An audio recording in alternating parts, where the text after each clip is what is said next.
Shahrukh behind the camera वो कितने naughty है? बहुत, ही वाज वेरी गुड, बहुत अच्छा, बहुत मेरा ख्याल किया गया। सबकी वैनिटी वैन थी, मेरी भी बीच में वैनिटी वैन, दीपिका हो गई और अर्जुन रामपाल, शाहरुख, मेरी, ये सब एक साथ खड़ी हुई थी, एक प्रॉपर 2-4 आगे पीछे लोग, फ्रूट खाना पीना, फुल प्रोटोकॉल, हैवीवेट चौधरी साहब। अच्छा, सेट पे हम आए तो सेट पे 2 चीज़ें अलाउ नहीं थी। वो एक तो तस्वीर खींचना, अच्छा, और दूसरा कोई सिगरेट नहीं पी सकते। ठीक है, सिगार पी सकते थे? हैं? सिगार सिगरेट कुछ नहीं, नो स्मोकिंग। तो वो मैं उस वक्त सिगरेट पीता था, आजकल खैर मैं नहीं पीता। तो मैं उठ के सेट से बाहर जाता था और बाहर जाके पी के फिर आता था। तो मैं 1-2 दफ़ा आया तो इतने में देखा कि शाहरुख आया, उसके बंदे ने एक टेबल लगाया, ऐसे करके टेबल लगाया, ब्लैक कॉफ़ी पड़ी है, साथ में एस्ट्रे पड़ी है, इसने शाहरुख ने सिगरेट लगाया ऐसे करके। अच्छा, उससे पहले जब मैं आऊँ सेट पे फर्स्ट, तो मुझे गले में हाथ डाला शाहरुख ने, कहा जावेद जी अगर आपको सेट पे किसी चीज़ की ज़रूरत हो या कोई, आपने किसी को नहीं कहना, डायरेक्ट मुझे कहना। मैंने कहा नहीं, आपके इतने बंदे आगे पीछे घूम रहे हैं तो माशाल्लाह आपका ये कहना ही काफ़ी है। अच्छा, ये बात मेरे जहन में थी। अब आया हूँ तो और शाहरुख को पता था कि आप यू ऑल्सो स्मोक? नहीं, अभी नहीं पता। अभी नहीं पता था? पता नहीं, क्योंकि उसने देखा नहीं, मैं कोने में खड़ा होकर पीता। अब वो टेबल पे एस्ट्रे और कॉफ़ी पड़ी हुई थी, तो या शाहरुख सिगरेट लगा के अपना कॉफ़ी पी रहा है मज़े से, ये, और मैं उठ के बाहर जा रहा हूँ, फिर वापस आ रहा हूँ, फिर जा रहा हूँ। मैंने कहा यार ये तो वैसे कमाल बात है, अगर बंदा सेट पे हो और यहाँ सिगरेट मिले और ये कॉफ़ी का एक घूंट ले तो क्या मतलब आप तो वॉक कर करके ही आपकी कितनी गाड़ियाँ हो गई नहीं, और फिर स्टाइल से पीना। हाँ। देखो ना, स्टाइल से पीना।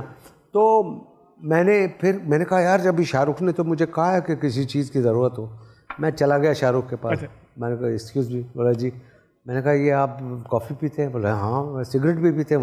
मैंने कहा मैं भी ब्लैक कॉफ़ी पीता हूँ और मैं भी सिगरेट पीता हूँ। वेरी गुड, ये तो बहुत अच्छी बात है। मगर मैंने कहा यार मगर मैं तो बाहर पीता हूँ, आप इधर सेट पे पी रहे हैं, तो बोला आप क्या चाह रहे हो? मैंने कहा मैं भी आपकी तरह यहाँ पे साइड पे पीना चाह रहा हूँ। ओए जल्दी लाओ, एक टेबल ली मेरे लिए और एस्ट्रे रखी, ब्लैक कॉफ़ी रखी, बोला पियो। अब वो जो सूटा लिया, सूट बंद और सिगरेट पी रहे हैं। 1974 में आपने डेब्यू किया धमाका मूवी। तो जब धमाका मूवी रिलीज होने के बाद कोई धमाका ही नहीं हुआ तो फिर आपको कैसा फील हुआ and how did you cope up with it? यार बात ये है कि धमाका नहीं चली, मगर ये है कि मैं दिल बर्दाश्त नहीं हुआ। मैंने टीवी और थिएटर को जारी रखा, और जो गैप था वो गैप था 10 साल का। 10 साल का गैप था, मुझे किसी ने फिल्म में लिया ही नहीं। आफ्टर धमाका 10 years and you did not give up? No. मैं बिफोर यू कंटिन्यू, बड़े लोग देखते हैं कि जी जावेद शेख साहब अब बहुत सक्सेसफुल है, इंडिया में काम किया, लेकिन अब उनकी परसिवियरेंस देखें कि उनकी debut movie Dhamaka as hero did not work out. उसके बाद 10 साल तक स्ट्रगल उन्होंने कहा करता रहा, but he did not give up. तो आई थिंक ये कितना बड़ा पॉइंट है और हमारी यूथ के लिए। हाँ, उसके बीच में एक फिल्म मुझे मिली जिसका नाम था बीवी हो तो ऐसी। उसमें शबनम और शफी मोहम्मद हीरो थे। अच्छा। और शबनम हीरोइन थी, और मुझे उन्होंने एक सेकंड रोल में लिया, मुझे और आरज़ू, आफ्टर हीरो, आफ्टर धमाका। हाँ, ठीक है। तो मैंने कहा यार ये तो सेकंड रोल है। मैंने शफी से कहा, मैंने कहा यार मैं तो हीरो आया हूँ, ये सेकंड यार कर ले, मज़ा आएगा। मैंने कर ली फिल्म। अब उस फिल्म की 5 दिन शूटिंग हुई।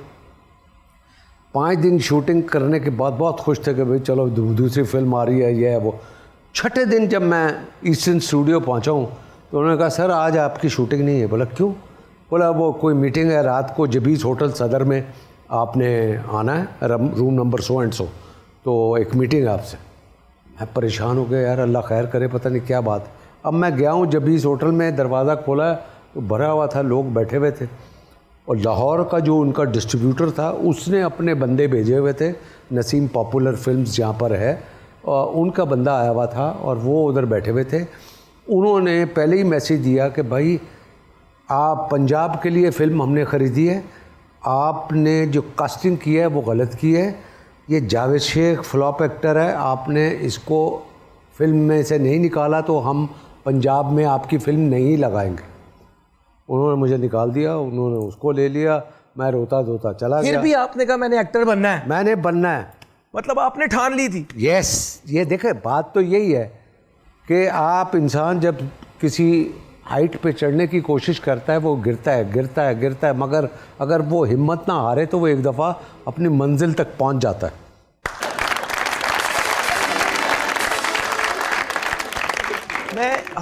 मैं अपनी ऑडियंस को भी कहता हूँ, ठीक है हमने हंसना है, हमने एक एंटरटेनमेंट रिलेटेड शो करना है, लेकिन ये इतना इंपॉर्टेंट मैसेज है कि हम सक्सेस तो देखते हैं कि क्या क्या रोल्स किए, क्या क्या कमाया, कितनी शोहरत कमाई, लेकिन ये चीज़ समझना कितनी ज़रूरी है कि डेब्यू फिल्म फ्लॉप, 10 साल स्ट्रगल, बीच में एक फिल्म मिली, उसका शूट किया, शूट करने के 5 दिन के बाद उस फिल्म से भी निकाल दिया, इंसान गया, लेकिन फिर भी वो इंसान हिम्मत नहीं हारा। इस जावेद शेख के बारे में हम जानना चाहते हैं। और अब सीज़न 2 सुने।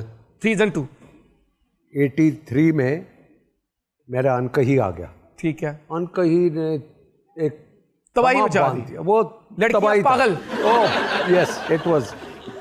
वो सड़कें बंद थी जब लास्ट एपिसोड थी, ये था वो था, बहुत कमाल। वो इतना पॉपुलर शायद ही मेरी ज़िंदगी का कोई होगा। तो वो अनकही जब हिट हुआ तो जब उन्होंने देखा यार ये लड़का तो यार वाकई, तो नज़र शबाब साहब लाहौर में फिल्म बना रहे थे, उसका नाम था कभी अलविदा ना कहना। उसमें अगेन पहले बनाई थी हम लोगों ने कभी? हाँ हमने बनाई पहले। अच्छा सर 83 में हमने बनाई। शाहरुख भाई ने गाल नहीं की थी कि यार हमने पहले बनाई तो तुम? बहुत कुछ उन्होंने किया हुआ है। तो अच्छा। वो फिल्म उसमें 2 हीरोइन थी, एक सबिता फ्रॉम श्रीलंका एंड शबनम श्रीलंकन पाकिस्तानी या श्रीलंकन? श्रीलंका। अच्छा, श्रीलंका की हीरोइन। अच्छा, सबिता।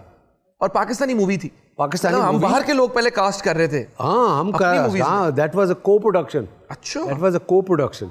वो उन्होंने मुझे हीरो कास्ट कर लिया, हीरो मुझे कास्ट कर लिया और मैं उस फिल्म में आया। फिल्म लगी, फिल्म सुपर डुपर हिट हो गई, दूसरी लगी सुपर, तीसरी लगी सुपर डुपर, 3-4 फिल्में, पाकिस्तान की सारी फिल्में ड्रामे अनकही के बाद।